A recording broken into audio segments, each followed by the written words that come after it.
Days of attacks kill at least 70 people in northwest Nigeria. Members of a local defense group say that attacks in Nigeria's northwest since Sunday have killed at least 70 people. 326.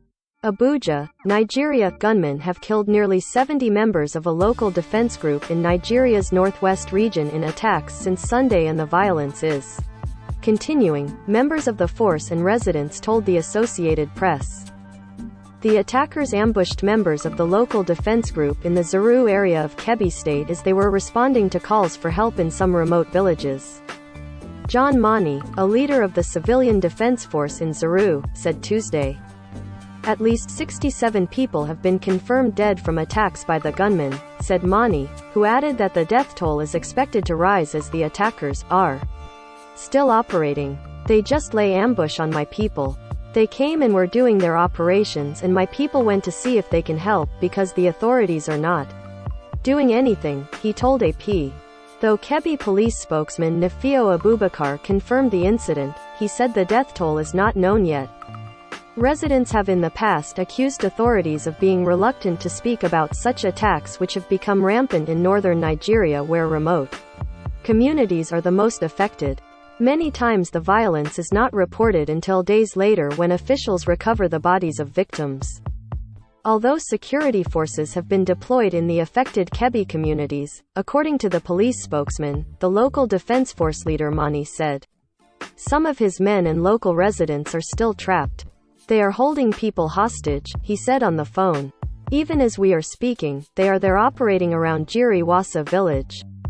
He alleged that the security agencies didn't respond at all. Nigerian authorities have in the past identified the attackers as young men, mostly from the Fulani ethnic group who have traditionally worked as nomadic cattle herders and have become caught up in a decades-long conflict with Hausa farming communities over access to water and grazing land. Northwest Nigeria has been the worst hit by the spiraling violence, accounting for thousands of deaths in the last year, according to figures reported in the local media citing residents. The West African nation's security forces are already overstretched fighting a decade-long insurgency in the northeast region, while many of them continue to respond to pockets of crises across the country.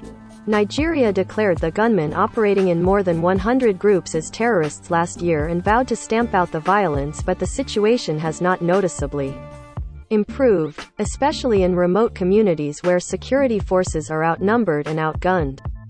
After dozens were killed in the troubled northern region in January, Niger State Governor Abubakar Sani Bello admitted that, "We have really run out of patience with the terrorists." But similar rhetoric from the government and security agencies have not been followed up with adequate assistance to residents who are resorting to community defense groups, according to local leader Mani.